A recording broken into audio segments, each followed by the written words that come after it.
Hello दोस्तों, कैसे हैं आप सब। मैं आशा करती हूँ आप सब खुश होंगे और स्वस्थ होंगे। तो अब मैं आपके लिए लेके आ गई हूँ वसुधा एपिसोड 2। सावित्री जैसे ही रसोई की ओर दौड़ी, उसने देखा कि एक नकाबपोश आदमी बड़े बर्तन में कुछ मिलाकर पीछे के दरवाजे से भाग रहा है। वह पूरी ताकत से चिल्लाई, रुको, कौन हो तुम। लेकिन वह आदमी अंधेरे का फायदा उठाकर हवेली से बाहर निकल गया। वसुधा घबराकर सावित्री के पास पहुंची और बोली, काकी, आखिर क्या हुआ है। सावित्री की सांसें तेज चल रही थीं। उसने कांपती आवाज में कहा, बेटी, मैंने अपनी आंखों से देखा है कि किसी ने खाने में कुछ मिलाया है। यह सुनते ही वसुधा के चेहरे का रंग उड़ गया। उसने तुरंत बड़े बर्तन का ढक्कन उठाया और खाने को ध्यान से देखने लगी। लेकिन ऊपर से सब कुछ बिल्कुल सामान्य दिखाई दे रहा था। वह समझ नहीं पा रही थी कि वह सावित्री की बातों पर भरोसा करे या अपनी आंखों पर। तभी बाहर से चंद्रिका देवी की तेज आवाज़ सुनाई दी, वसुधा, मेहमानों के आने में सिर्फ 2 मिनट बचे हैं। खाना तुरंत डाइनिंग हॉल में पहुंचना चाहिए। वसुधा गहरी दुविधा में पड़ गई। अगर वह खाना भेज देती और उसमें सचमुच कुछ मिला होता तो न जाने कितने लोगों की जान खतरे में पड़ जाती। लेकिन अगर खाना रोक देती हूँ तो चंद्रिका देवी का गुस्सा उसके पिता हनुमंत पर टूट पड़ता। हनुमंत दूर खड़े अपनी बेटी की परेशानी देख रहे थे, लेकिन नौकरी के डर से कुछ बोल नहीं पा रहे थे।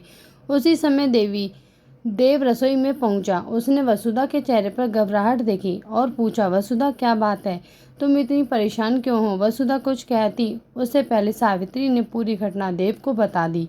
देव ने बिना देर किए उसी बर्तन के पास गया और बोला, जब तक मुझे पूरा यकीन नहीं हो जाता यह खाना किसी मेहमान के सामने नहीं जाएगा।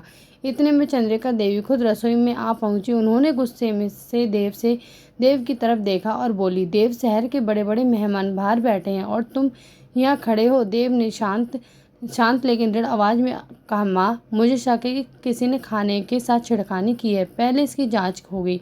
चंद्रिका देवी की नज़र तुरंत वसुधा पर गई। उनके चेहरे पर नाराजगी साफ दिखाई दे रही थी। उन्होंने सख्त लहजे में कहा, अगर ये सब कुछ लापरवाही निकली तो आज के बाद इस हवेली में तुम्हारे लिए कोई जगह नहीं होगी। वसुधा की आंखों में आंसू भर आए, लेकिन उसने हिम्मत नहीं हारी। उसे विश्वास था कि सच जरूर सामने आएगा। तभी बाहर बैठे एक मेहमान ने ऊंची आवाज में कहा, चंद्रिका जी, खाना कब तक आएगा। पूरा माहौल तनाव से भर गया। उधर हवेली के बाहर अंधेरे में वही नकाबपोश आदमी किसी अनजान शख्स से फोन पर बोला, पहला काम पूरा हो गया। अब अगला बार ऐसा होगा कि पूरी हवेली ही नींव हिल जाएगी।